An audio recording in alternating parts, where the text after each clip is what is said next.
Ma mère m'a envoyé un message. Nous avons changé toutes les serrures de la hacienda et le code du portail principal. Nous n'avons plus confiance en toi ni en ton attitude. J'ai lu le message 2 fois et j'ai répondu calmement. Compris. C'était très intelligent de votre part. Mais je pense que vous avez oublié un petit détail. Alors j'ai fait ceci. Merci d'être ici avec moi aujourd'hui. J'espère que tu passes une journée merveilleuse, où que tu sois. J'aimerais beaucoup que tu partages en commentaire de quelle ville ou de quel pays tu nous regardes et quelle heure il est chez toi. Maintenant, commençons notre histoire ensemble. Je m'appelle Mireia et j'ai 32 ans. Je travaille dans la logistique, ce qui veut dire que ma vie se mesure en conteneurs, en délai de livraison et en efficacité froide pour déplacer des choses du point A au point B sans que le monde s'arrête. Il n'y a pas de place pour le drame dans mon métier. Si un bateau est en retard, tu ne t'assieds pas pour pleurer. Tu cherches une route alternative. C'est peut-être pour ça que j'ai pensé que je pouvais gérer ma famille comme je gérais une crise au port de Manzanillo. Qu'est-ce que je me trompais? Le mail n'est pas arrivé comme une bombe, il est arrivé comme un murmure numérique, un mardi matin particulièrement horrible. J'étais sur le quai, en train de superviser le chargement de 300 conteneurs sous une tempête qui semblait vouloir effacer le Jalisco de la carte. L'eau traversait mon imperméable. Le bruit des grues était assourdissant et mes bottes étaient couvertes de graisse et de boue. Mon téléphone a vibré dans la poche intérieure de mon gilet de sécurité. Je me suis essuyé la main avec un chiffon sale et j'ai regardé l'écran. C'était ma mère, Doña Gracila. L'objet disait simplement « Accès à la hacienda ». Le corps du message était bref, froid, sans aucune chaleur maternelle. C'était le genre de texte qu'on attend d'un service de ressources humaines qui licencie un employé difficile, pas de la femme qui t'a donné la vie. Mireia, ton père et moi avons décidé de changer toutes les serrures de la grande maison de la hacienda, ainsi que les codes de sécurité du portail principal et du coffre du bureau. À cause de ton attitude récente et de tes questions constantes et déplacées, nous n'avons plus confiance en toi. Ne te donne pas la peine de venir ce week-end pour la préparation du centenaire. Je l'ai lu 2 fois. L'eau de pluie coulait sur l'écran en déformant les lettres, mais le message était clair. Il n'y avait pas de « ma chère fille », pas de « avec amour, maman ». Juste une exécution immédiate de mon statut dans la famille. J'ai respiré profondément, sentant l'air humide et salé du Pacifique remplir mes poumons. Étrangement, mes mains ne tremblaient pas. J'ai regardé le siège passager de ma camionnette, où se trouvait une petite boîte emballée dans du papier bleu marine.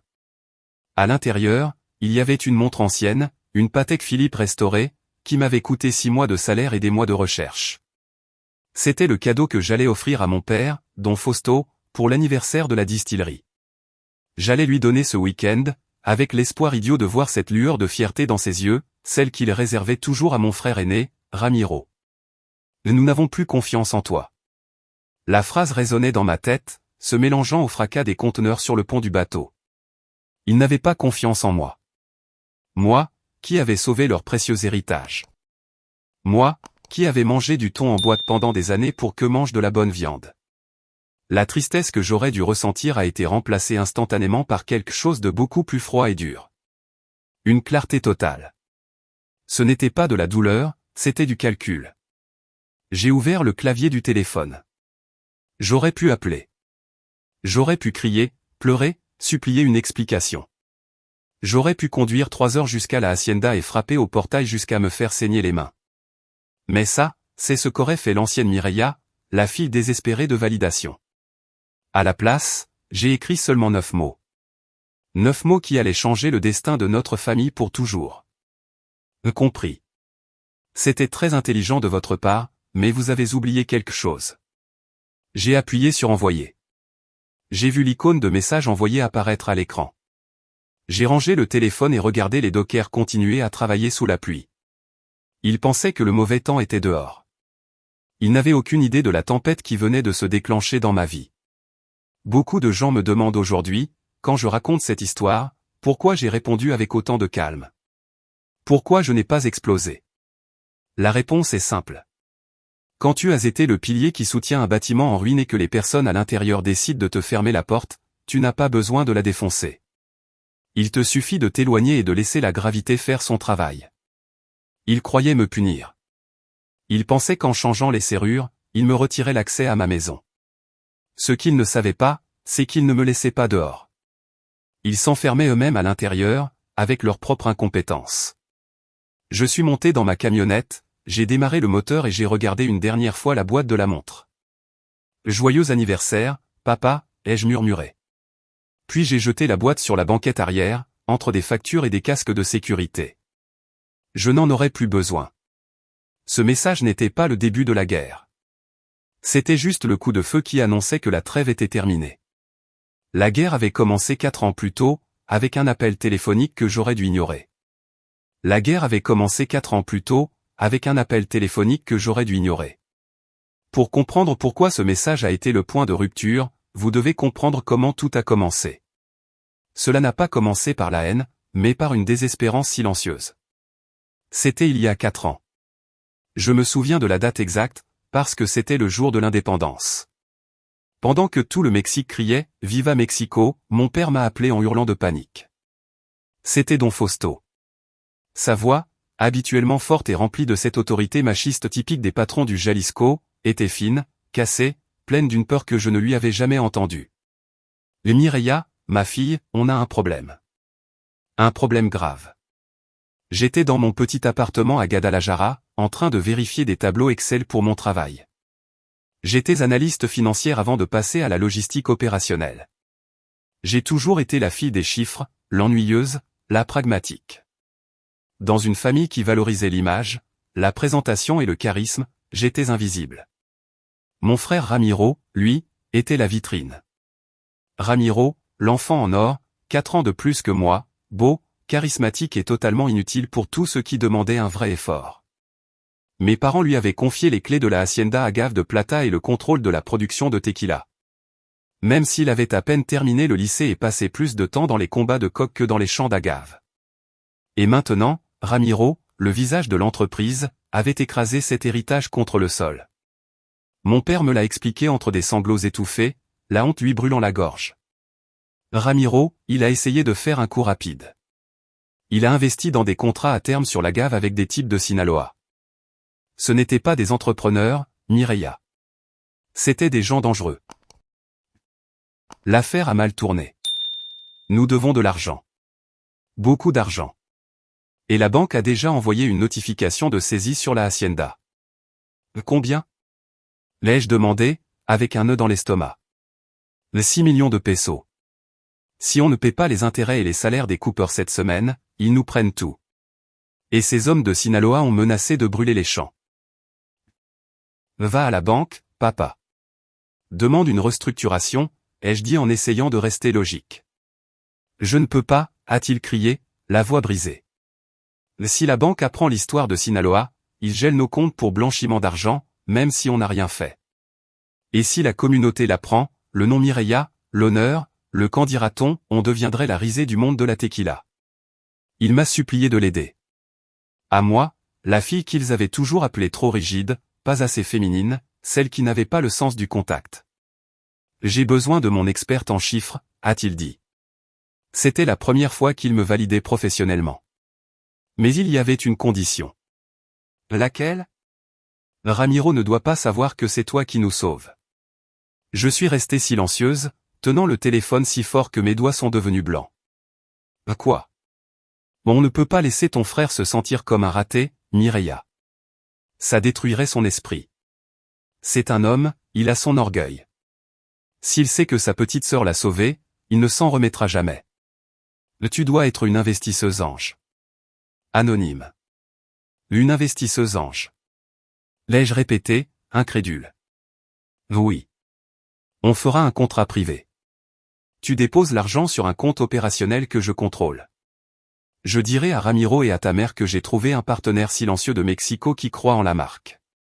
Juste pour passer ce cap. J'ai regardé autour de mon appartement loué. Mes meubles étaient d'occasion.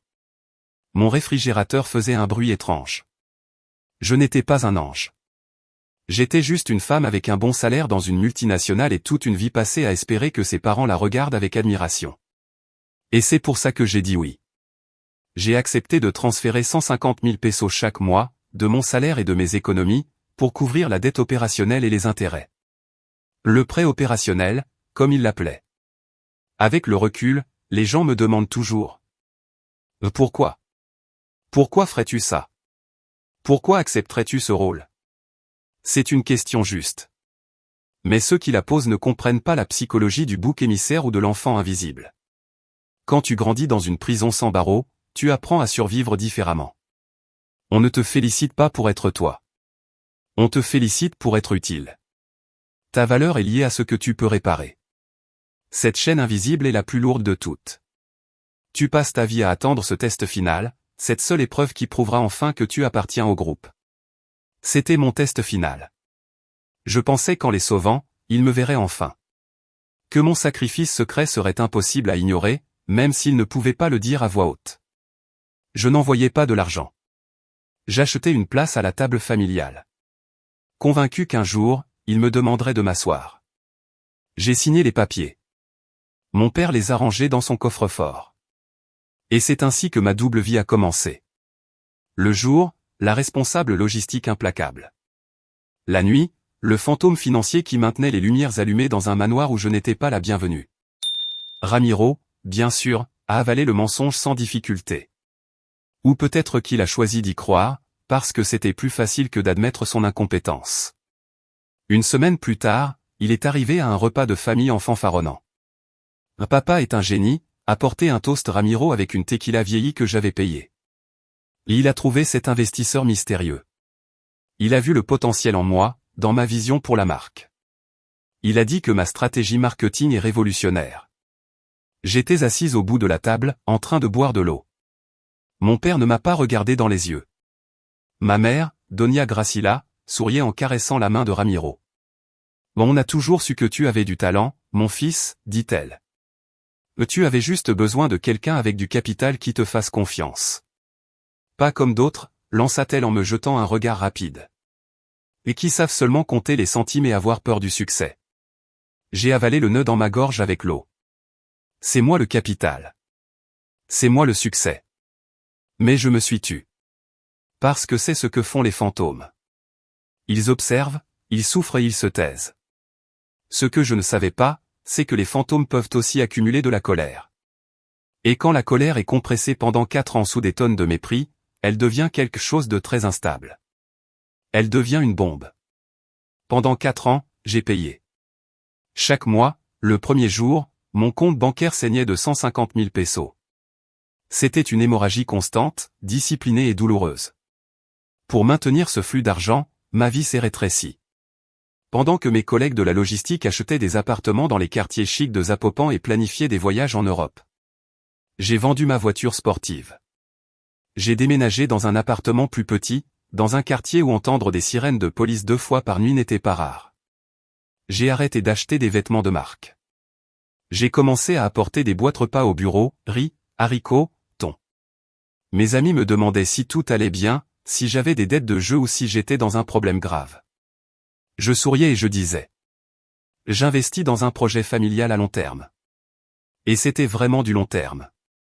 Le plus douloureux n'était pas le manque matériel. Je pouvais vivre sans luxe. Mon travail m'avait appris à être austère. Ce qui me détruisait, ce qui me rongeait l'âme jour après jour, c'était le contraste.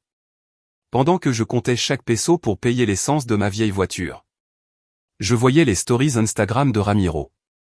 Il était là, le patron, posant à côté d'une Ford Raptor neuve, noire et brillante. La légende disait. Une nouvelle bête pour superviser les champs. Le travail dur paie. L'ironie était si épaisse que je pouvais presque la goûter. Cette camionnette coûtait plus que ce que je gagnais en 6 mois. Et elle avait été payée, sans aucun doute, avec le flux d'argent que mon argent avait rendu possible. Un autre week-end, des photos à Tulum. Ramiro et sa petite amie du moment buvaient du champagne dans un club de plage VIP. Célébration d'un trimestre record, disait la publication. Je savais que les ventes avaient baissé de 15% ce trimestre-là. Je l'avais vu dans les vrais rapports que mon père m'envoyait en secret pour que je les analyse. Quand j'ai confronté mon père à propos du voyage à Tulum, sa réponse a été la même que toujours. Mireia, s'il te plaît. C'est l'image. Ramiro doit projeter le succès pour attirer les distributeurs. S'il voit que le propriétaire compte les pièces, personne ne voudra acheter notre tequila premium. C'est une dépense marketing. C'est mon argent, papa, lui ai-je rappelé à voix basse. C'est l'argent avec lequel je paie mon loyer. C'est l'argent de la famille, a-t-il corrigé avec ce ton sévère qui mettait fin aux discussions. Et tu fais partie de la famille, non? En plus, tu es célibataire, tu n'as pas d'enfant, tu n'as pas de grosses dépenses. Pourquoi veux-tu garder autant d'argent? Ton frère a une image à maintenir. Cette phrase est restée gravée en moi. Tu es célibataire, tu n'as pas besoin d'argent. Dans son esprit, ma valeur économique ne servait que si elle était transférée à un homme. Un mari ou, dans ce cas, mon frère et mon père. Mon indépendance financière n'était pas un accomplissement pour eux. C'était une ressource gaspillée si elle n'était pas mise au service du patriarche. Je me disais que la fierté pour l'héritage était aussi un peu la mienne. J'étais l'ange anonyme, la sauveuse secrète. Je me suis accroché à cette illusion comme un naufragé à une planche. Mais j'avais oublié la règle la plus importante d'un investisseur ange. Les anges doivent rester au ciel, loin, invisibles. Ils ne doivent pas être sur la feuille de paie. Et surtout, ils ne doivent jamais découvrir que les mêmes personnes qu'ils essaient de sauver se moquent d'eux. Les petites coupures sont arrivées lentement, presque poliment. Pendant 4 ans, je n'ai pas été seulement une investisseuse passive. J'ai essayé d'être une associée. J'envoyais des projections financières détaillées. Des analyses de marché sur la tendance du mezcal et de la tequila cristalline. Des suggestions pour réduire les coûts dans la chaîne d'approvisionnement des bouteilles. J'étais une professionnelle et je voulais partager cette expérience. Les réponses de mon frère Ramiro étaient toujours les mêmes, dégoulinantes de condescendance. Parfois, il ne répondait même pas à mes mets. Il appelait simplement mon père en disant « Papa, dis à Mireia d'arrêter de jouer à l'entrepreneuse. Ces fichiers Excel sont très jolis, vraiment. On voit qu'elle met des couleurs et tout. Mais c'est moi qui suis sur le terrain. Moi, je connais la terre, la gave. L'essence. Elle déplace juste des boîtes au port. » D'autres fois, il était plus direct. Lors d'un repas de famille, quand j'ai suggéré de changer de fournisseur de verre pour économiser 20%. Ramiro a ri en pleine face en se servant un autre verre de vin cher. Ah, petite sœur, toujours aussi radine. Tu veux mettre notre tequila premium dans des bouteilles ordinaires? C'est pour ça que toi tu es en logistique et moi à la direction. Toi tu penses en coût, moi je pense en valeur. Tu n'as pas la vision. Ma mère hochait la tête, me regardant avec un mélange de pitié et de désapprobation. Écoute ton frère, Mireia. Lui, il a le sens du contact. Toi, toi tu es très doué pour organiser les choses. Mais laisse les grandes affaires aux hommes. Ne te stresse pas trop, tu vas avoir des rides. Et comme ça tu trouveras encore moins un mari. Il m'excluait des invitations aux réunions du conseil d'administration. J'apprenais l'achat de nouveaux équipements coûteux, payés avec mon argent. Par des communiqués de presse ou des ragots du village. Quand je demandais à mon père pourquoi on ne m'incluait pas, il disait simplement « Ne fais pas de vagues, Mireia. Ramiro s'en occupe. Tout fait partie de la stratégie de marque. Bientôt, on te donnera ta place, je te le promets. » J'étais un fantôme qui hantait les couloirs de mon propre investissement.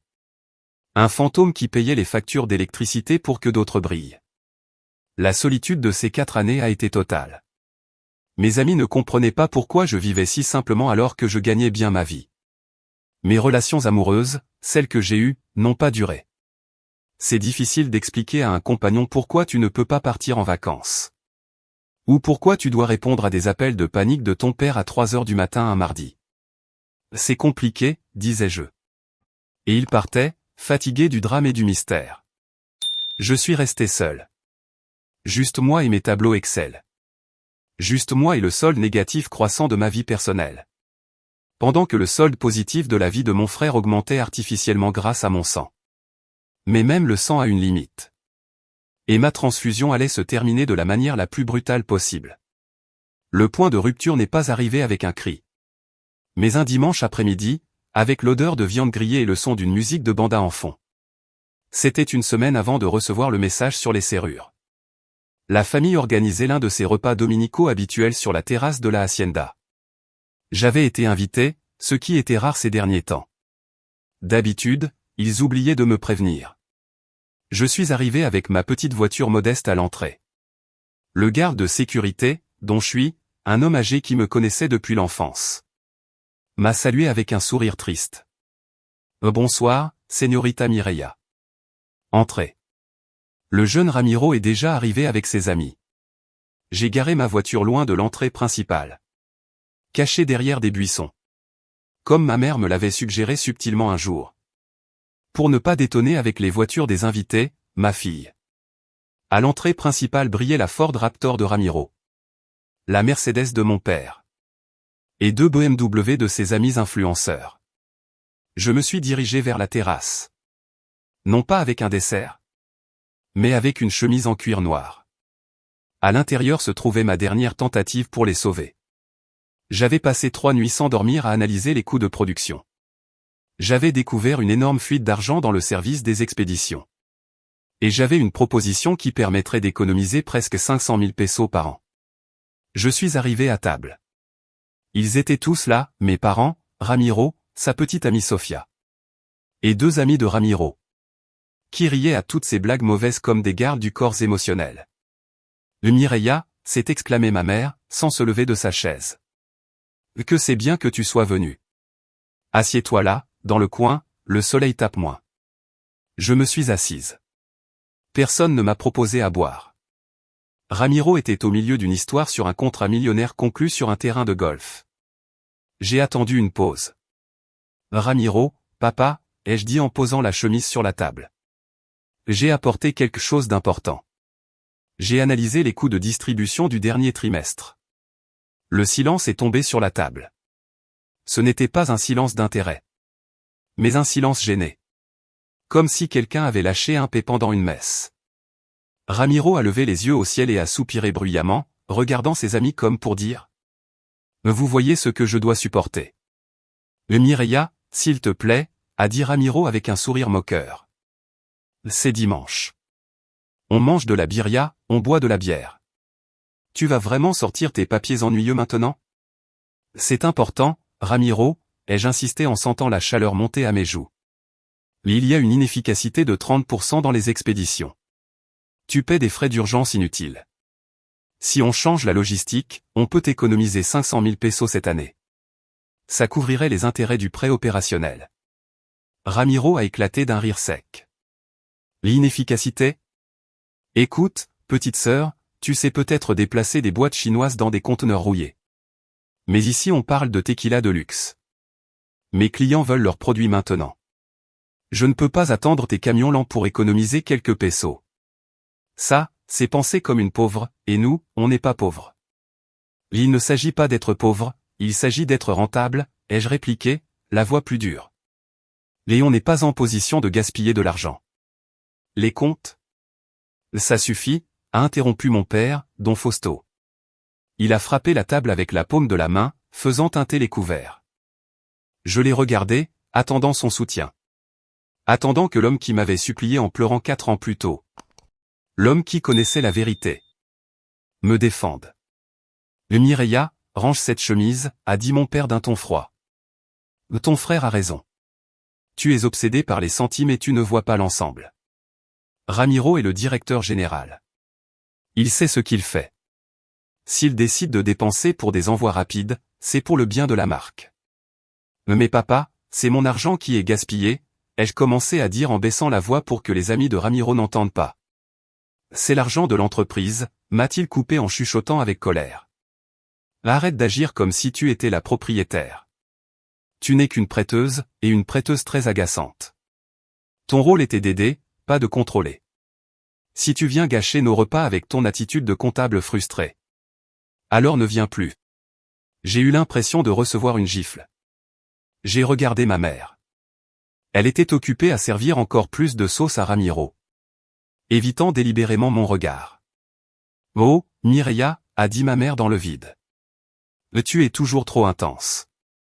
C'est pour ça que tu es seule, ma fille. Les hommes n'aiment pas les femmes qui croient savoir plus qu'eux. Tu devrais apprendre de Sofia.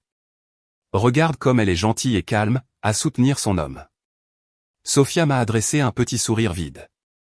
Je suis resté figé. À ce moment-là, quelque chose s'est brisé en moi. Ce n'était pas une explosion bruyante. C'était comme un verre qui se fissure en silence sous trop de pression. J'ai ramassé ma chemise. Mes mains étaient stables, mais froides comme de la glace. Vous avez raison, ai-je dit en me levant. Je ne devrais pas vous ennuyer avec la réalité. Bon appétit. Ne pars pas comme ça, a dit Ramiro, la bouche pleine de tortillas. Ne sois pas dramatique. Assieds-toi. Prends une tequila. La maison invite. Enfin, j'invite. Non, merci, ai-je répondu. J'ai du travail. Quelqu'un doit travailler pour que vous puissiez jouer aux riches. Je me suis retourné et j'ai marché vers ma voiture. J'ai entendu Ramiro dire à ses amis. Là, elle est hystérique. Il lui manque un copain, vous savez comment elles deviennent. Les rires m'ont suivi jusqu'au parking. Ce jour-là, j'ai conduit jusqu'à Guadalajara en silence. Je n'ai pas mis de musique. Je n'ai pas pleuré. J'ai juste répété les chiffres dans ma tête. 500 000 pesos gaspillés. 4 ans de ma vie. Zéro respect. Je pensais avoir touché le fond. Je pensais qu'il ne pouvait pas tomber plus bas. Mais je me trompais.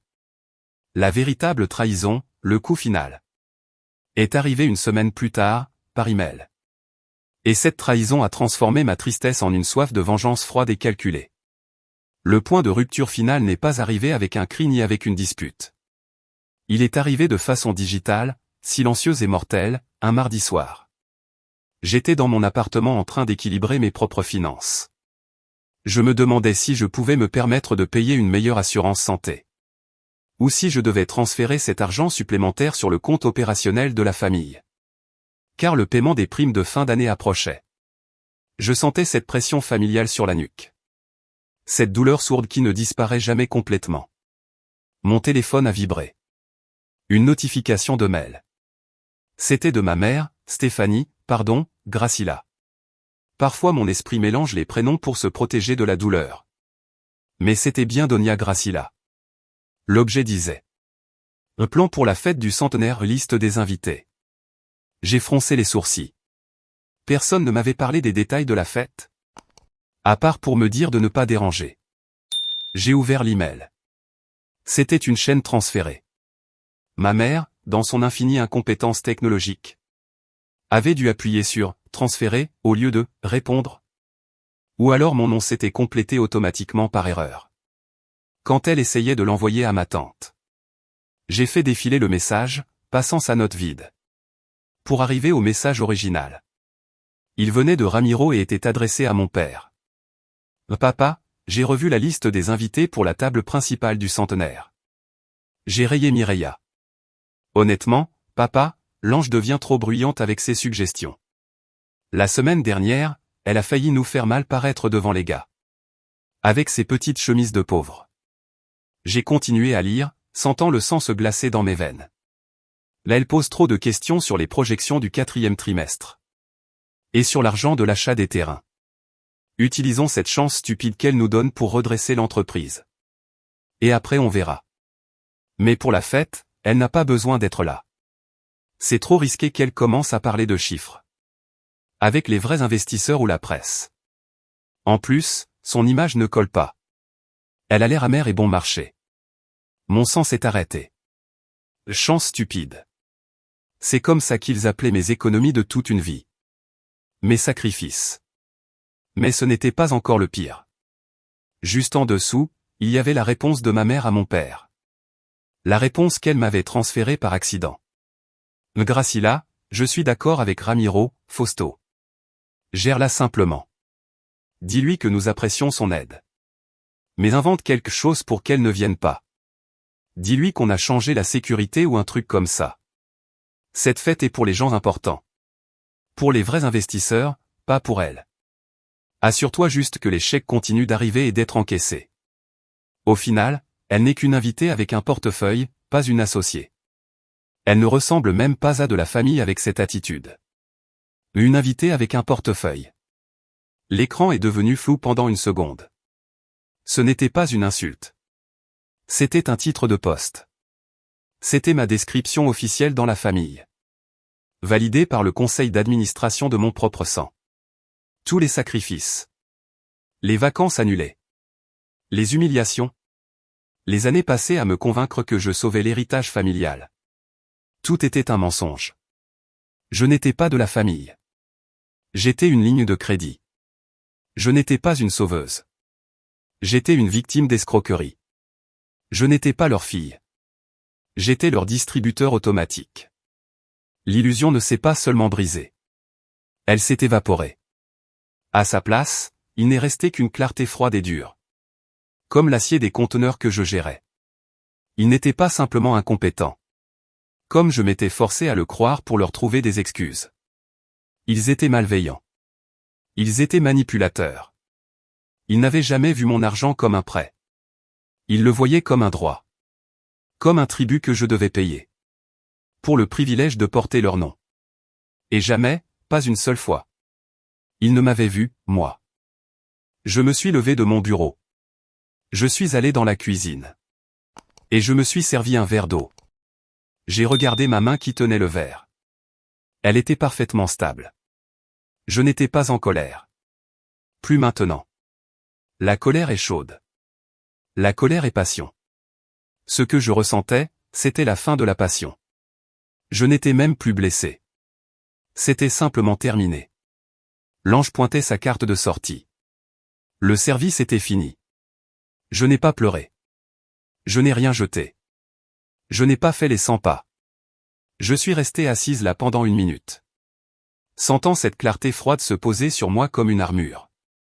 L'invité avec un portefeuille venait de recevoir sa facture finale. Alors je me suis mise au travail. Je n'ai pas appelé mon père. Je n'ai pas envoyé de message à ma mère pour demander. Ah, comment as-tu pu? Je n'ai rien reproché à Ramiro. J'ai ouvert mon ordinateur personnel. J'ai créé un nouveau fichier protégé par mot de passe. Je l'ai appelé « le jugement final ». Je n'ai pas dormi pendant la semaine suivante. Dormir était un luxe. J'avais du travail à faire. Ma voix intérieure n'était plus émotionnelle. C'était une audite froid et précis. 4 ans de ma vie. 4 ans de leur tromperie. Condensés en données. J'ai commencé à tout compiler ligne par ligne. Chaque virement bancaire individuel. Chaque prêt opérationnel mensuel de 150 000 pesos. J'avais accès au compte bancaire de l'entreprise. En tant que garante et administratrice déléguée sur le papier. Même s'il pensait que je ne regardais jamais rien. Parce que Ramiro disait que les systèmes étaient trop complexes pour moi. Pauvres idiots. Je gérais des chaînes d'approvisionnement mondiales. Leur système de comptabilité QuickBooks était un jeu d'enfant pour moi. Je suis entré dans le système. J'ai commencé à croiser mes virements. Avec les dépenses réelles.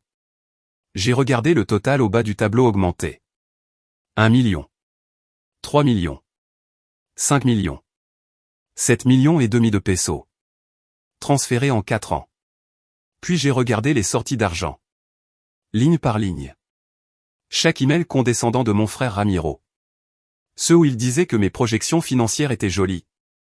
Je les ai sauvegardés en PDF. Chaque message rassurant de mon père. Ce qu'il envoyait après que je questionnais une grosse dépense. Mireya, tu dois faire confiance à la marque. Ramiro sait ce qu'il fait. On te rendra associé bientôt, je te le promets. Capture d'écran. Enregistré. J'avais 4 ans de promesses. 4 ans de condescendance. Et 7 millions et demi de pesos en preuve. Mais le tableau Excel n'était pas l'arme. Ce n'était que la munition. Il me fallait le corps. Et je l'ai trouvé à 3 heures du matin, cette nuit-là. En analysant les libellés des virements sortants. J'ai remarqué un schéma. Il y avait des paiements récurrents. Vers des fournisseurs que je ne reconnaissais pas. Consultoria Immobiliaria RG. Servicio de Bienestar GIG. J'ai tracé les numéros fiscaux de ces entreprises fantômes. Mon cœur, s'il restait quelque chose de lui. C'est encore durci. Consultoria Immobiliaria RG. Était enregistré au nom d'un prête-nom. Mais l'adresse fiscale était un appartement à Puerto Vallarta. Un appartement que Ramiro utilisait souvent. Servicio de Bienestar GIG. Correspondait à un compte personnel. Au nom de Gracila. Ma mère. J'ai fait les calculs.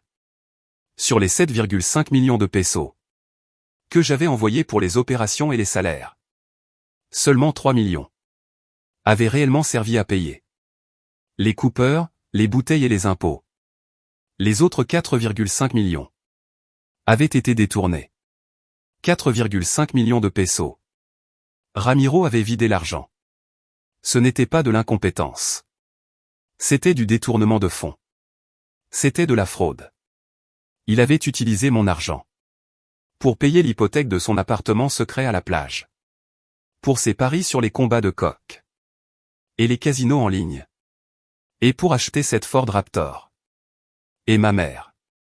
Ma mère utilisait mon argent pour ses soins de spa, ses retraites spirituelles, et c'est donc pour paraître charitable à l'église. Je me suis senti physiquement malade. J'ai vomi dans l'évier de la cuisine. Pas par tristesse, mais par pur dégoût. Je mangeais du thon et comptais chaque pièce, pendant que mon frère jouait au magnate immobilier, et que ma mère se faisait masser avec des pierres chaudes. Je me suis lavé le visage à l'eau glacée. Je me suis regardé dans le miroir. J'avais des cernes profondes. Mais il y avait un feu dans mes yeux, que je n'avais pas vu depuis des années. C'est fini, ai-je dit à mon reflet. C'est fini la fille gentille. Mais le grand livre comptable ne suffisait pas. Il me fallait la pièce finale d'influence. Le levier qui ferait bouger le monde. Ma narration intérieure est passée de la comptabilité à la stratégie d'entreprise. La hacienda elle-même. La terre. La marque. Tout cela n'était qu'un actif. Mais qui en était le propriétaire légal? Le vrai pouvoir. La chose que mon père et mon frère semblaient oublier dans leur arrogance. C'était que la distillerie Agave de Plata n'était pas une entreprise indépendante. Elle appartenait à une holding. Une holding créée par mon grand-père, Don Sylvestre, il y a des décennies, pour protéger le patrimoine familial. Ma famille, Fausto, Gracila et Ramiro, n'étaient que des membres du conseil, avec des pouvoirs administratifs. Ils avaient des titres impressionnants. PDG, directeur de marque, président. Mais ils n'avaient pas le plus important. Mon grand-père Sylvestre, âgé de 85 ans, vivant tranquillement dans une maison de retraite de luxe, à la périphérie de Guadalajara, possédait toujours l'unique action dorée, avec droit de vote majoritaire, sur les actifs fixes. Il était le véritable propriétaire. Celui qui avait tout construit. Celui qui, comme moi, valorisait l'intégrité plus que les apparences. Et celui qui avait été mis à l'écart par mon père et mon frère. Parce qu'il était trop vieux, trop strict, et ne comprenait pas le marché moderne. Il l'avait enfermé dans cette maison de retraite, pour qu'il ne gêne pas. Mais ils avaient commis une erreur. Il lui avait laissé son esprit intact. J'ai attendu d'avoir chaque fichier, chaque PDF, chaque capture d'écran, organisé dans ma présentation. Puis j'ai pris les clés de ma voiture. Il était 6 heures du matin, mercredi. 3 jours avant la fête. J'ai conduit jusqu'à la maison de retraite. À l'aube. La maison de retraite était un endroit joli, plein de jardins. Mais ça restait une salle d'attente pour la mort. J'ai trouvé mon grand-père, Don Sylvestre, assis sur le porche, regardant les jardins, avec une expression d'ennui profond. Il portait son chapeau à large bord, même à l'intérieur. Quand il m'a vu, ses yeux, habituellement voilés par la fatigue, se sont allumés d'une lueur vive et rusée. « Le Mireia, ma fille » a-t-il dit d'une voix rauque comme une tequila forte. Je pensais que tu avais oublié ce vieux. Ton père et ton frère n'appellent même pas pour savoir si je suis encore en vie. Ils envoient juste le chèque. Enfin, je suppose qu'ils envoient ton chèque, non? Je me suis figé. Mais tu sais, a-t-il ajouté. Il a laissé échapper un rire sec, qui s'est transformé en tout. Ma fille, j'ai construit ce business en vendant de la tequila en bidon, sur le dos de mule. Je sais reconnaître l'argent réel et l'argent emprunté. Je sais que Ramiro ne saurait même pas vendre de l'eau à un homme dans le désert. Et je sais que Fausto est trop fier pour aller à la banque. Il ne restait que toi. La seule avec un cerveau. Dans cette maison de fous. Je me suis assise à côté de lui. Il n'y avait pas besoin de longues explications. Grand-père. J'ai besoin de quelque chose de ta part. Je ne peux pas tout expliquer maintenant. Mais je t'ai apporté ça. J'ai ouvert mon ordinateur. Et je lui ai montré une seule page. Le résumé exécutif du jugement final. Le graphique montrant le détournement de 4,5 millions de pesos, dont Sylvestre a ajusté ses lunettes.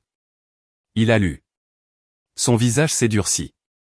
Les rides de son visage ont semblé se creuser encore plus. Comme taillées dans la pierre. Ces misérables, a-t-il murmuré. Je savais qu'ils étaient inutiles. Je ne savais pas qu'ils étaient des voleurs. Et voler la famille. C'est un péché mortel pour moi. La fête du centenaire est samedi, ai-je dit. Ils vont annoncer une nouvelle ère. Ils m'ont interdit l'entrée. Ils ont changé les serrures. Mon grand-père m'a regardé fixement.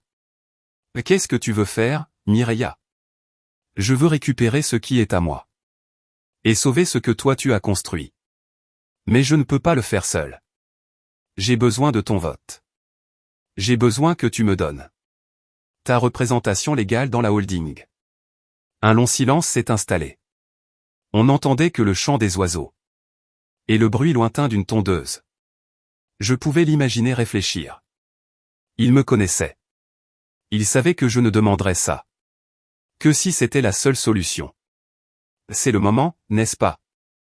A-t-il dit calmement. Oui, grand-père. C'est le moment. Très bien. Appelle l'avocat Bernal. Les papiers sont prêts depuis des années. Il attendait juste que tu aies le courage de me les demander. Je suis resté bouche bée. Tu les avais déjà prêts? Bien sûr, Mireia. Je t'ai vu grandir.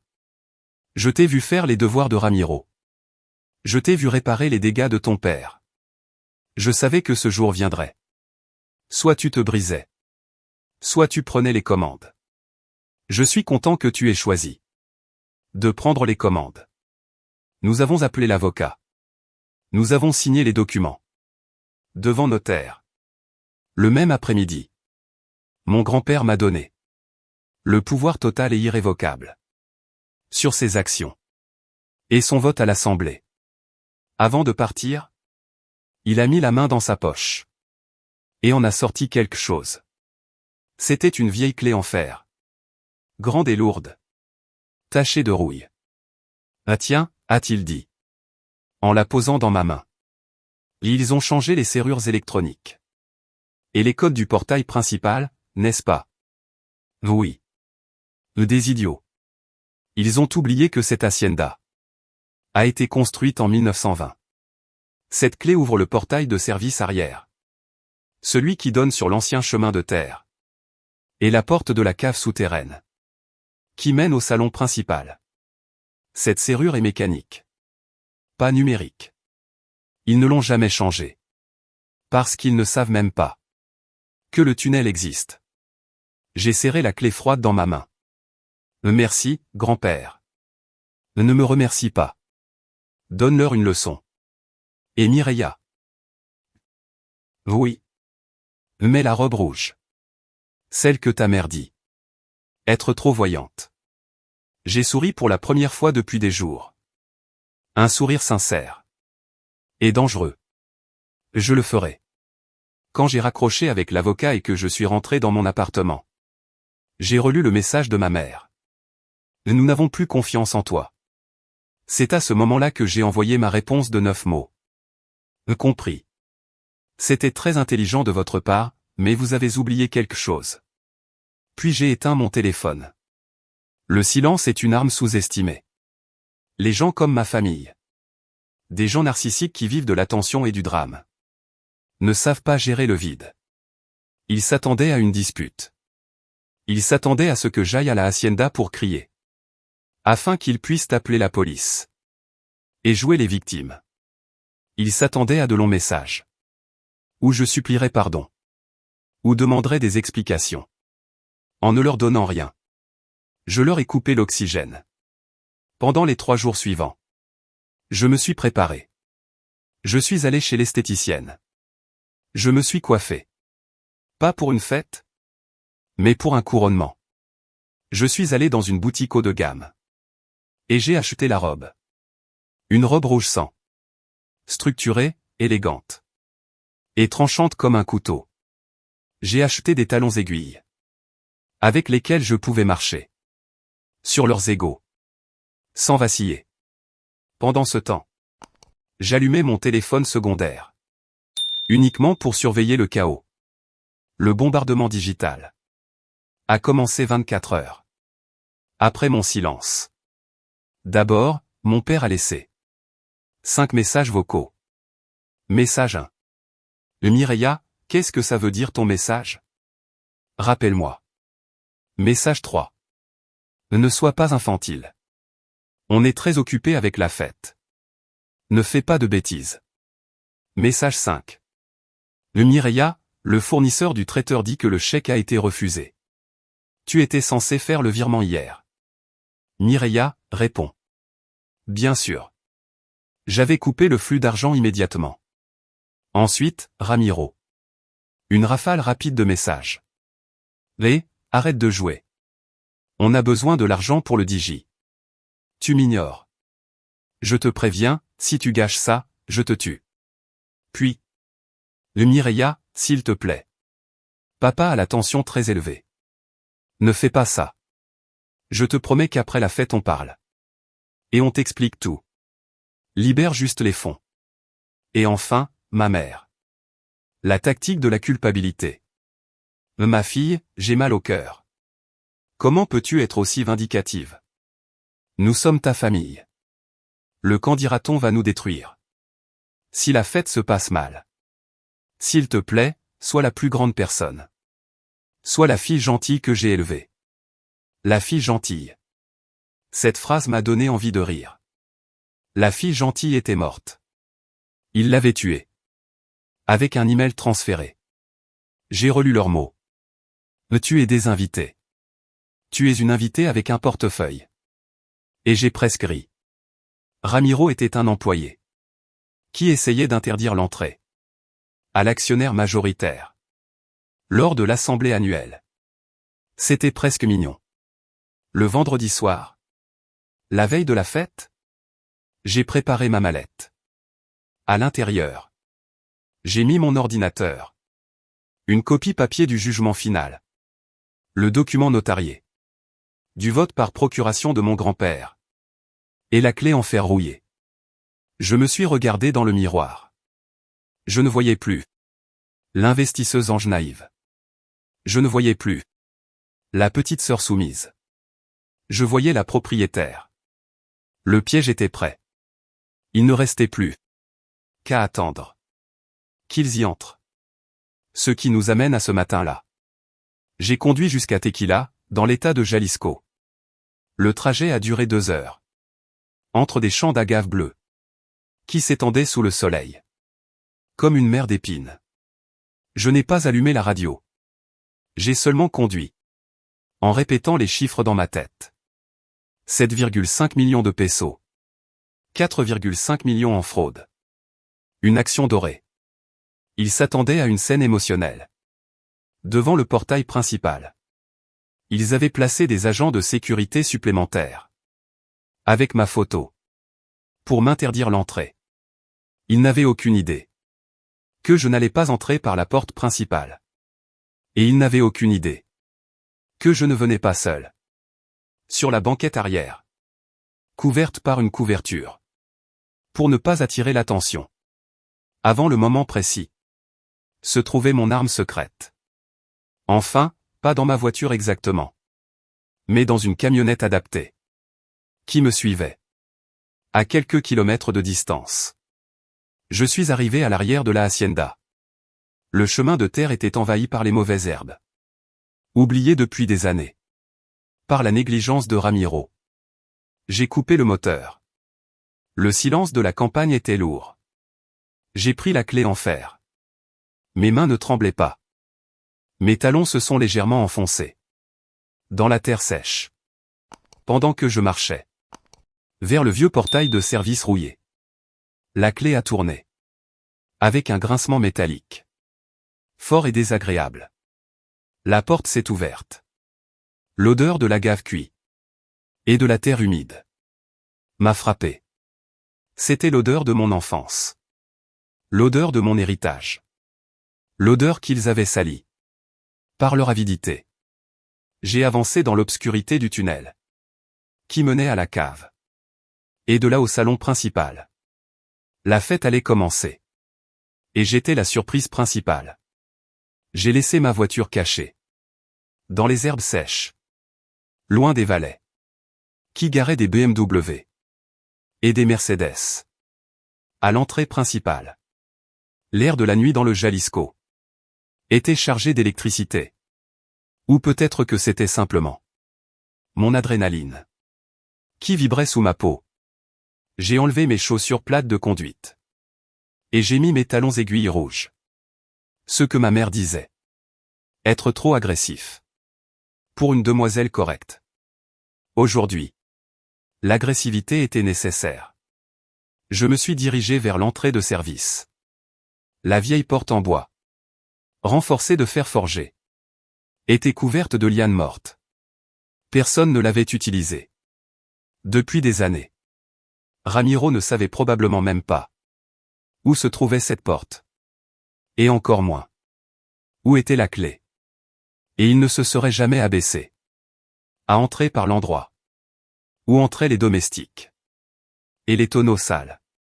J'ai sorti la clé. Que mon grand-père m'avait donnée. Elle était lourde. Froide. Un morceau d'histoire.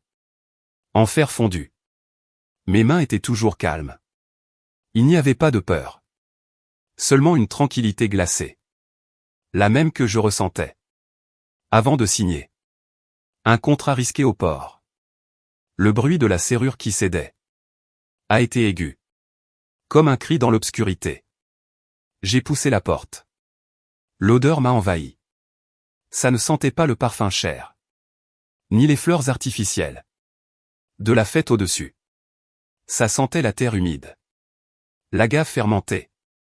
Le bois de chêne. Et l'humidité ancienne. C'était l'odeur du travail. L'odeur de la vérité. Je suis entré dans le tunnel souterrain. Ce passage avait été construit. Par mon arrière-grand-père. Pendant la Révolution. Pour cacher la tequila. Au pillard. Aujourd'hui. Je l'utilisais. Pour reprendre. Ce que les nouveaux pillards. Ma propre famille. M'avaient volé. Mais pas raisonnait. Sur la pierre volcanique. Clac. Clac. Clac. Pendant que j'avançais dans l'obscurité. Éclairé seulement. Par la lampe de mon téléphone. Les souvenirs m'ont assailli. Pas les souvenirs heureux. Que Ramiro racontait sûrement. Dans son discours là-haut. Les vrais. Je me suis souvenu. De la première fois. Où je suis descendu ici. À 8 ans. Me cachant. Parce que mon père. M'avait crié dessus. Pour avoir cassé un verre. Je me suis souvenu. Être venu ici à 15 ans. En pleurant. Parce qu'on ne m'avait pas fait. De fête de 15 ans. Soi-disant parce que l'entreprise. Allait mal. Un mois plus tard. Ramiro recevait une voiture neuve. Ce tunnel était mon allié. Il connaissait mes larmes. Aujourd'hui. Il connaîtrait ma victoire. Je suis arrivé au bout du couloir. Il y avait un escalier en colimaçon étroit. Qui montait vers l'arrière de la cuisine principale de la hacienda. Je pouvais entendre le bruit étouffé de la fête. La musique des mariachis. Le son de la negra. Résonnait à travers le sol. Des rires. Le tintement du cristal fin. Le son de l'argent dépensé. Mon argent. Je suis monté les marches. J'ai poussé doucement la porte à panneaux. Camouflée dans le mur du salon. La lumière m'a aveuglé un instant. D'immenses lustres en cristal. Pensaient du plafond. Projetant une lumière dorée. Sur des centaines d'invités. La scène était obscènement luxueuse. Ils avaient décoré le salon avec des milliers de roses blanches importées. Il y avait une fontaine de chocolat. Des serveurs en gants blancs servaient la tequila réserve de la famille, que j'avais payée. Je suis resté dans l'ombre, derrière une colonne en pierre, à observer. J'avais besoin de voir la farce complète avant de la détruire. Là se trouvait ma mère, Doña Gracila. Elle portait une robe en soie couleur champagne, qui brillait sous les lumières.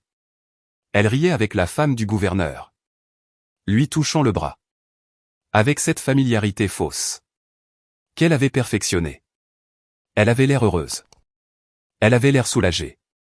Elle pensait sûrement que j'étais dans mon appartement, en train de pleurer, vaincu par le changement des serrures. Et là se trouvait mon père, Don Fausto. Il tenait un cigare dans une main et un verre dans l'autre, entouré de banquiers. Il avait l'air puissant. Le patron bienveillant. Personne n'aurait deviné que 4 jours plus tôt, il m'avait laissé un message vocal en pleurant. Parce qu'il n'avait pas l'argent pour payer l'électricité. Et enfin, Ramiro. Il était au centre de la piste, sous le projecteur principal. Il portait un smoking bleu nuit, fait sur mesure.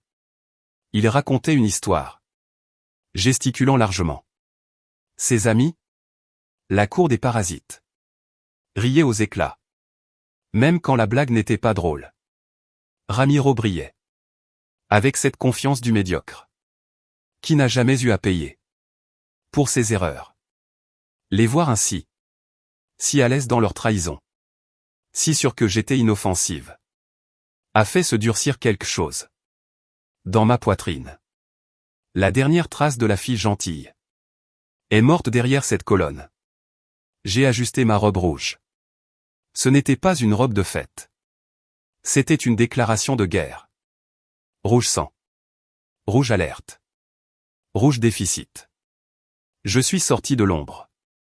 Le premier à me voir a été un jeune serveur qui portait un plateau de canapé. Il s'est figé, la bouche ouverte, manquant presque de faire tomber le plateau. Il m'a reconnu. J'étais celle qui signait ses chèques de salaire. Même si Ramiro prenait le mérite. Je lui ai fait un signe de silence, avec mon doigt sur les lèvres. Et j'ai continué à avancer. Le murmure a commencé lentement, comme une onde dans l'eau.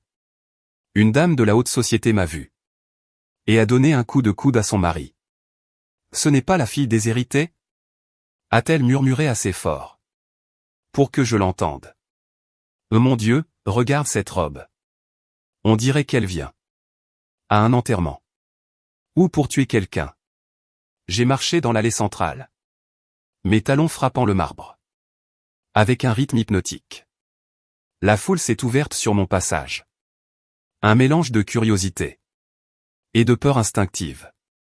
Ramiro me tournait le dos, en train de trinquer avec ses amis. Mais mon père m'a vu. Le sourire de Don Fausto s'est figé. La couleur a quitté son visage, le laissant d'un gris cendré. Le cigare a glissé de ses doigts et est tombé au sol, brûlant le tapis persan loué. Le Mireia, a-t-il articulé sans son. Ma mère a suivi son regard.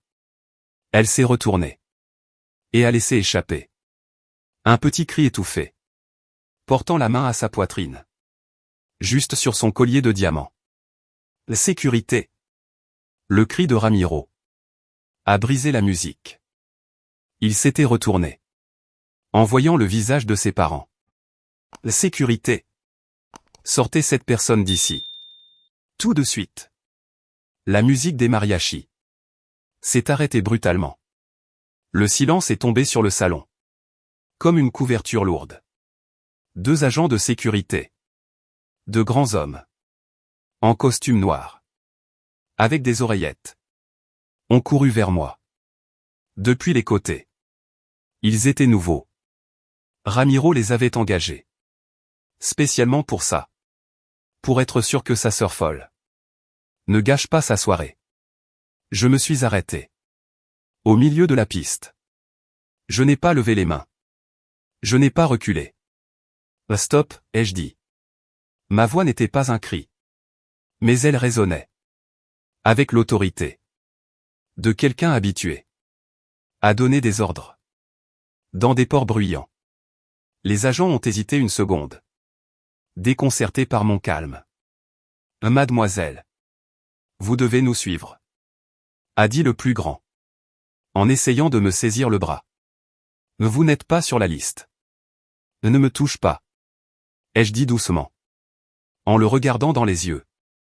Avant que tu fasses une erreur. Qui te coûtera ta licence de sécurité? J'ai une question. Ramiro vous a payé la compte?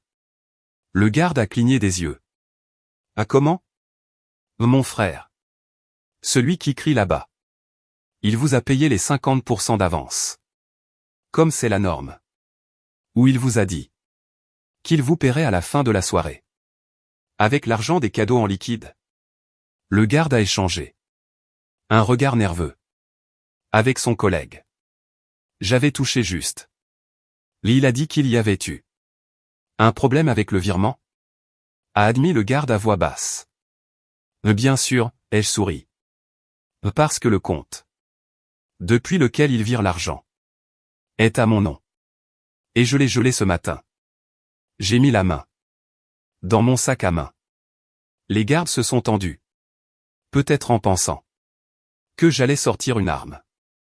J'ai sorti 2 enveloppes blanches épaisses. Il y a 10 000 pesos en liquide. Pour chacun de vous. Ai-je dit en les tendant. C'est le paiement complet. Pour vos services ce soir? Plus un pourboire. Pour le dérangement. Les gardes ont regardé les enveloppes. Puis ils ont regardé Ramiro. Rouge de rage. Qui criait. Ne l'écoutez pas. C'est une menteuse. Puis ils m'ont regardé. Moi. La femme calme. Avec l'argent à la main. Le garde a pris l'enveloppe. L'a palpée. A hoché la tête. Quels sont les ordres, chef? A-t-il demandé. En se plaçant à mon côté. Et en regardant vers ma famille. Votre travail maintenant, ai-je dit calmement. Est de vous assurer que personne n'interrompe ma présentation. Et si mon frère essaie de descendre de la scène avant que j'aie terminé? Vous le rasseyez. Compris? Compris, a répondu le garde. J'ai parcouru les derniers mètres jusqu'à la table principale. La trahison de leurs propres agents de sécurité avait laissé ma famille sous le choc. Mireia, s'il te plaît, a murmuré ma mère quand je me suis approché. Les yeux remplis de larmes de panique. Il y a des gens importants ici. Le maire regarde. Ne nous fais pas ça. Va chez toi et demain on te fait un virement. Je te le jure. Un virement, maman, ai-je demandé à voix haute. Avec quel argent? Avec l'argent du fonds de bien-être. Que tu as utilisé pour ta retraite spirituelle à Tulum? Les gens autour ont retenu leur souffle. Ma mère a refermé la bouche brusquement. Je me suis tourné vers Ramiro.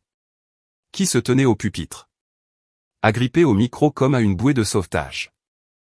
Tu vas faire ton discours, Ramiro, lui ai-je ordonné. Tu allais porter un toast à l'investisseuse Ange, n'est-ce pas? Fais-le. Tu es folle, a-t-il sifflé. Mais sa voix tremblait. Je ne vais pas te laisser détruire mon héritage. Ton héritage?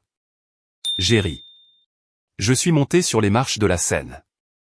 Mes talons résonnaient comme des coups de feu. Ton héritage, c'est moi, Ramiro. J'ai payé ce costume. J'ai payé ce micro. J'ai payé l'air conditionné que tu respires. Alors porte ton toast. Ou je le ferai moi-même. Ramiro a regardé la foule. Des centaines d'yeux fixés sur lui. Il n'avait aucune échappatoire. Mesdames et messieurs, a-t-il dit d'une voix brisée.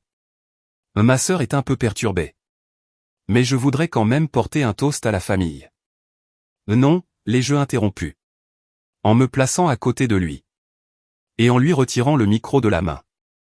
Avec un geste doux mais ferme. Ce n'est pas ce que tu allais dire.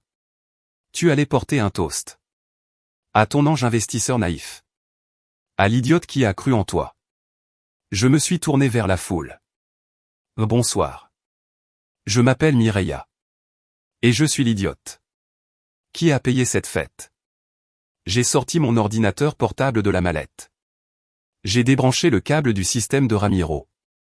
Et j'ai branché le mien. L'écran géant derrière nous a clignoté.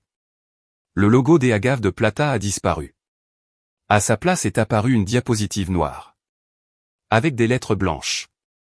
Sobre et brutale. Audit judiciaire flux de trésorerie 2020 à 2024. Propriétaire réel, Mireia Sanchez. Un silence de tombe est tombé sur la salle. On n'entendait que le bourdonnement du projecteur. Ramiro, mon frère, le PDG, ai-je dit en le montrant. Vous a dit que l'entreprise avait une croissance record. Il vous a dit que les nouvelles machines élétaires avaient été achetées grâce à sa vision stratégique. Clic. Première diapositive. Une immense feuille de calcul a rempli l'écran. Ligne et ligne de dépôt mensuel. 250 000 pesos. Total cumulé, 7 500 000 pesos. Ceci est mon compte personnel, ai-je expliqué. Mon salaire. Mes économies. La vente de ma voiture. Pendant 4 ans. J'ai injecté 7,5 millions de pesos dans cette entreprise. Avec la promesse de devenir une associée silencieuse. On m'a demandé d'être anonyme. Pour ne pas blesser l'ego fragile de mon frère. J'ai regardé Ramiro. Il transpirait tellement. Que le maquillage qu'il portait. Pour les photos coulait. J'ai accepté d'être anonyme. J'ai accepté d'être l'ange. Mais je n'ai jamais accepté d'être la victime d'un vol. Clic.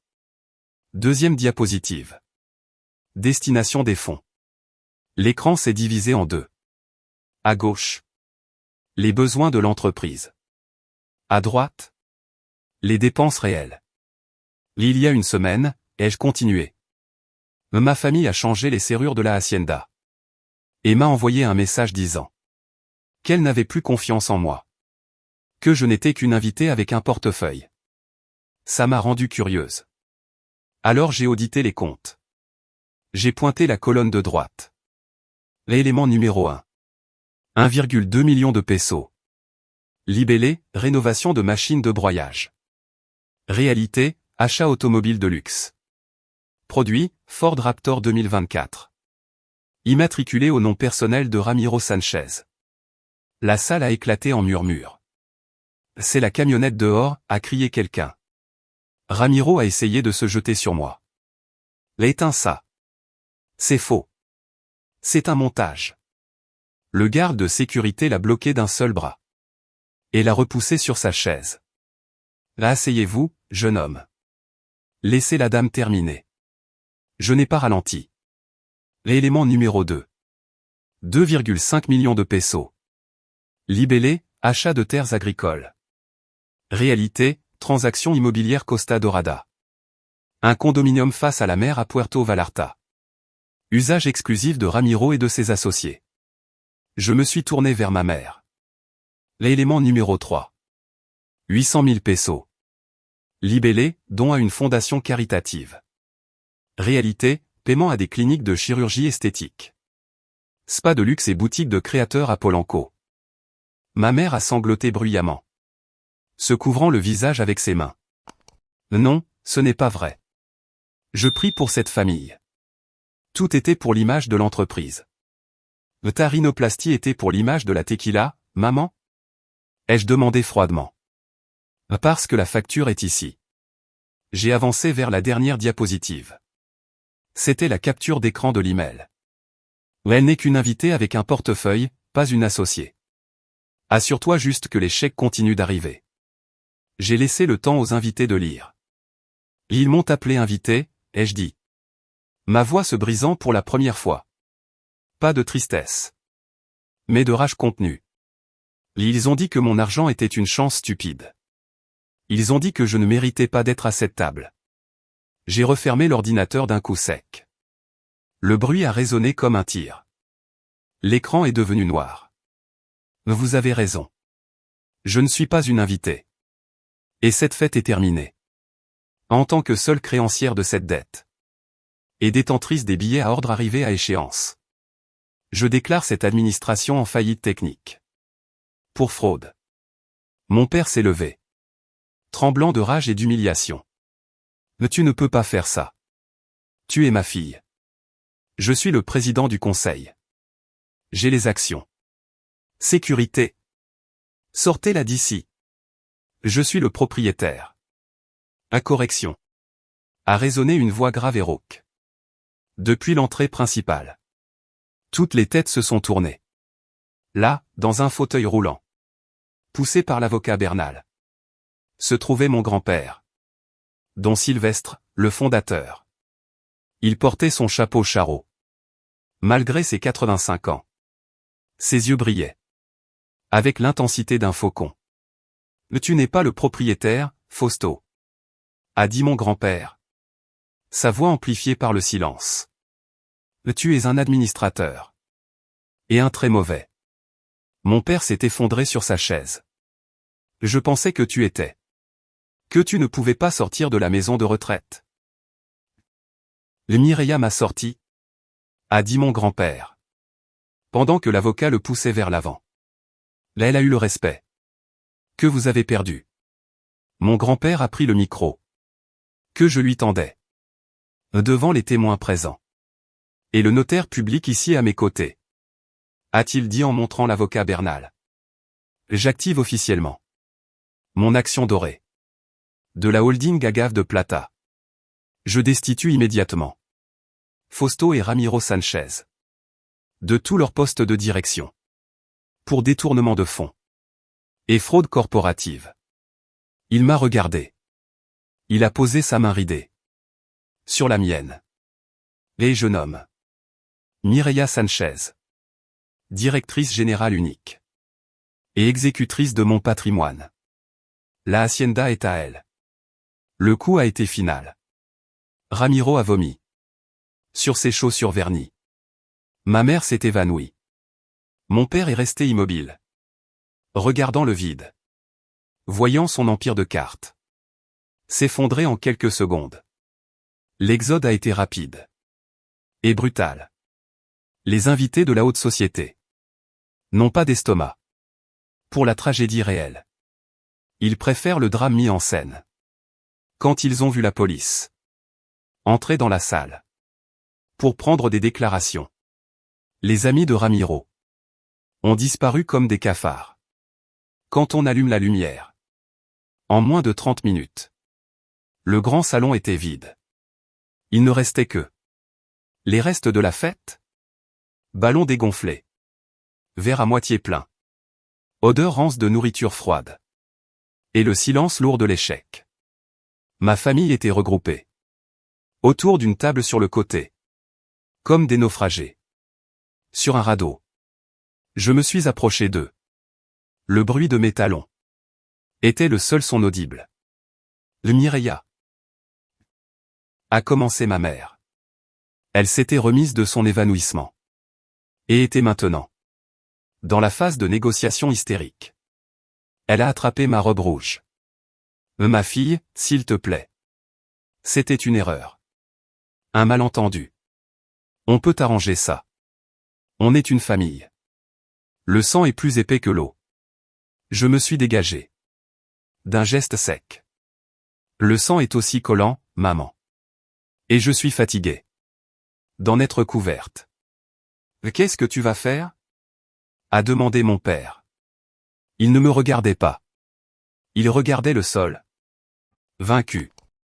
Ce que j'aurais dû faire. Il y a 4 ans, ai-je dit. Je vais arrêter. De vous soutenir. Ramiro a levé la tête. Ses yeux étaient injectés de sang. Il avait de la morve. Au nez. Il avait l'air pathétique. Il n'était plus le patron. Juste un enfant gâté. À qui on a retiré la carte bancaire. J'ai des dettes, Mireya. A-t-il pleuré? De mauvaises dettes. Des gens de Sinaloa. S'ils savent que je n'ai plus accès au compte, ils vont me tuer. Tu dois m'aider. S'il te plaît. Je suis ton frère aîné. Je l'ai regardé. Et je n'ai rien ressenti. Ni haine. Ni amour.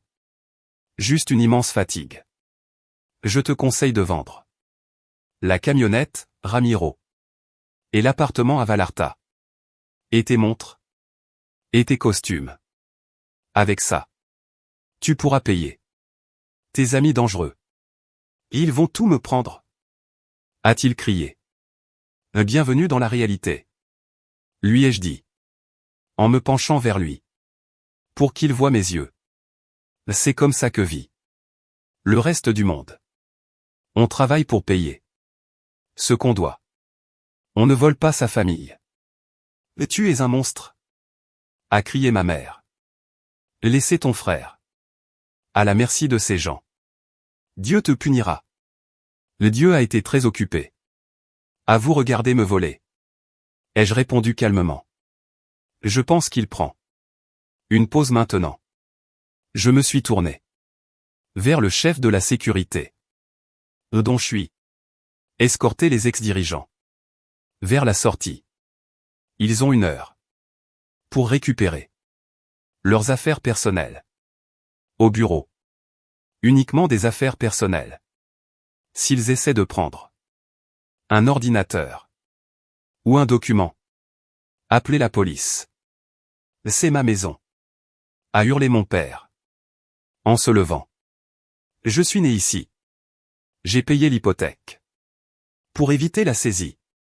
La maison appartient à l'entreprise. Lui ai-je rappelé. Et vous ne travaillez plus ici. Mon grand-père a autorisé que vous restiez dans la petite maison du gardien, au sud du terrain. Elle est petite. Elle fuit quand il pleut. Mais c'est un toit. C'est plus que ce que vous m'avez offert quand vous avez changé les serrures. Ma mère avait l'air au bord de vomir. La maison du gardien. C'est un taudis. Ça sent le fumier. Alors vous pouvez chercher un appartement en ville. Avec vos propres économies. Ai-je répondu. Ah oui. Vous n'en avez pas. Vous les avez dépensés en spa. Je leur ai tourné le dos. J'ai entendu leurs cris, leurs supplications, leurs insultes.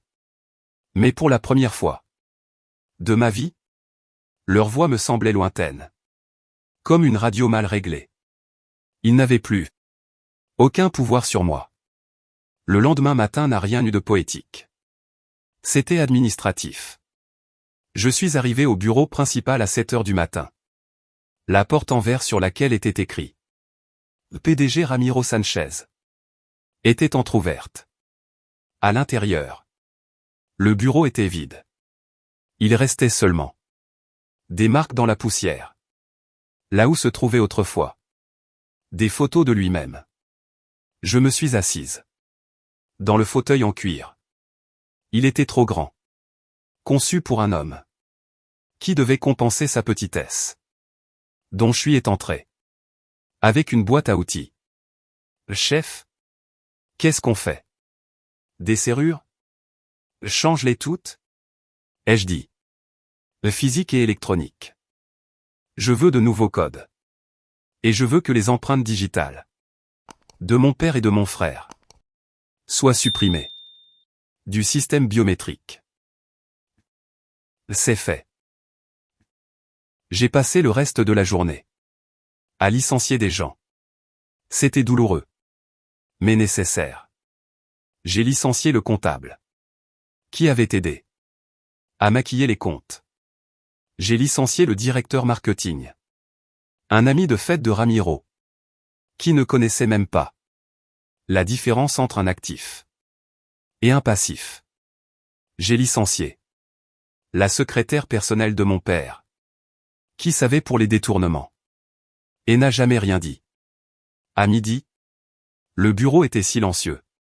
Il ne restait que les vrais travailleurs, les coupeurs d'agave, les ingénieurs chimiques, les opérateurs logistiques, les gens qui faisaient réellement la tequila.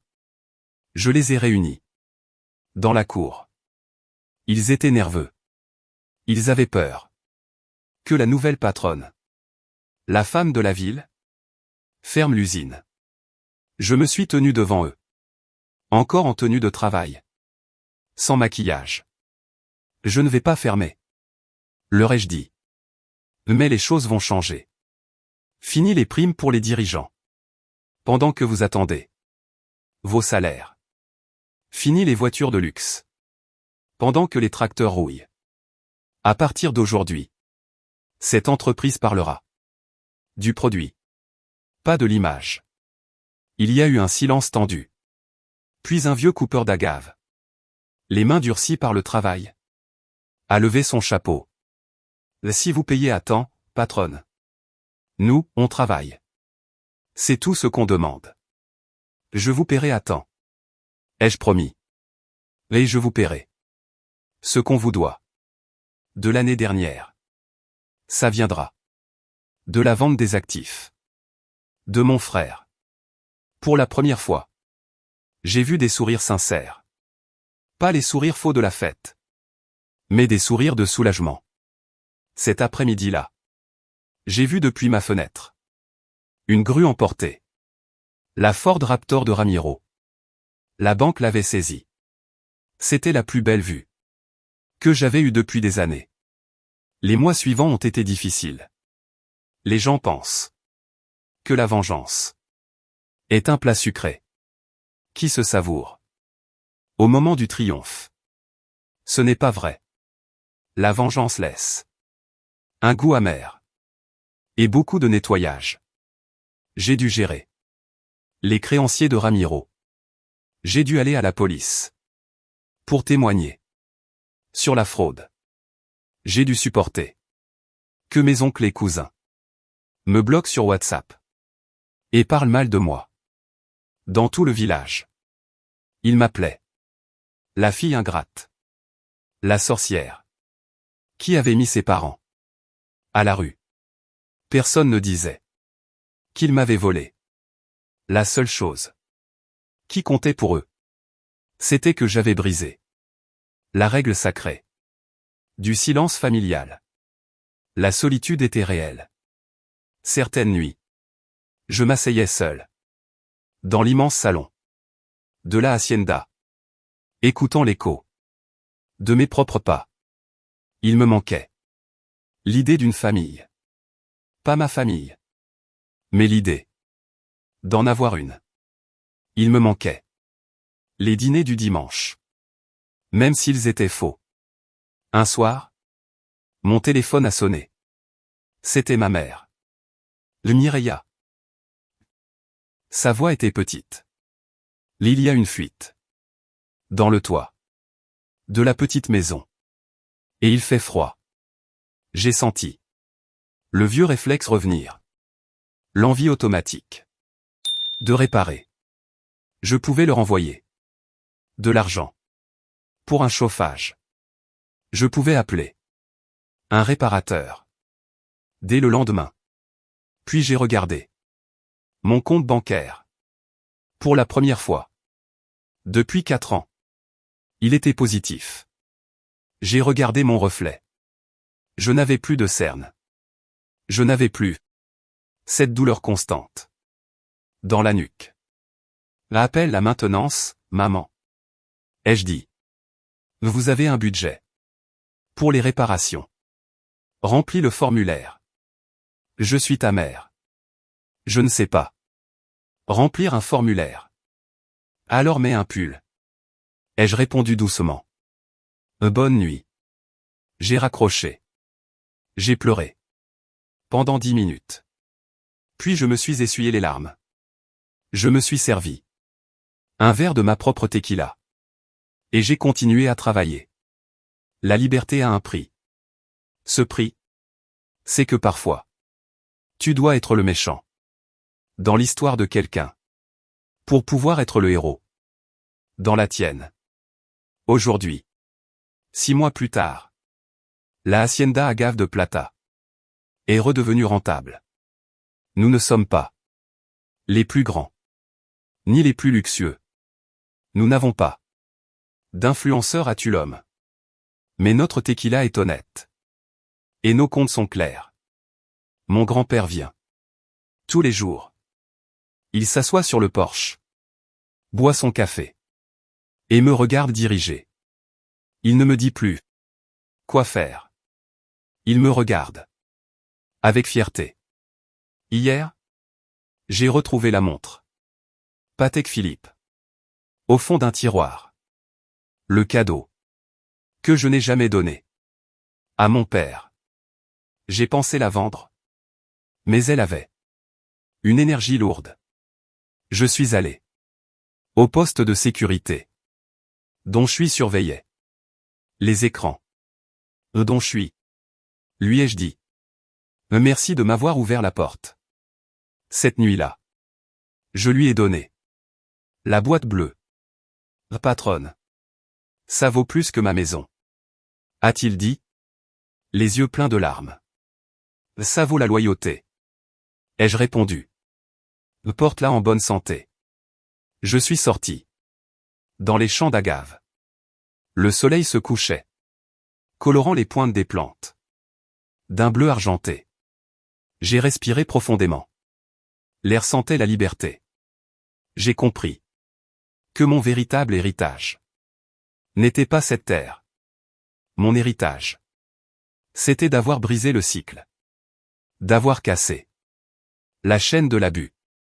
Mes enfants, si un jour j'en ai, ne sauront jamais ce que c'est d'être une invitée avec un portefeuille. Ils ne sauront jamais ce que c'est d'acheter l'amour. Cette histoire ne parle pas seulement d'argent ou de vengeance. Elle parle de dignité. On nous apprend que la famille est sacrée et qu'il faut tout pardonner au nom du sang. Mais cette histoire nous apprend une chose dure. Le sang fait les parents. Mais la loyauté fait la famille. Aider quelqu'un qui ne veut pas s'aider lui-même. Ce n'est pas de l'amour, c'est de la complicité. Mireia ne sauvait pas sa famille. Elle finançait leur autodestruction en fermant le robinet. Paradoxalement, elle leur a donné la seule vraie chance de mûrir. Ta valeur n'est pas négociable. Si tu dois payer pour t'asseoir à la table, tu n'es pas un invité, tu es le repas. Parfois, pour te sauver toi-même, tu dois accepter qu'on te traite de méchant. La paix intérieure vaut plus que l'approbation de ceux qui t'utilisent. Je veux vous entendre. Pensez-vous que Mireia a été trop dure? Aurait-elle dû pardonner à ses parents une fois le contrôle repris? Ou comme on dit au Mexique, celui qui agit mal finit par pourrir son tamal.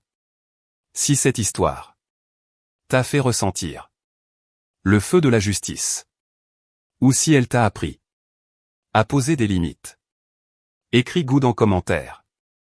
Ou mieux encore, raconte-moi ton moment où tu as changé les serrures dans ta vie. Je suis Yemeno, ton narrateur. À la prochaine histoire.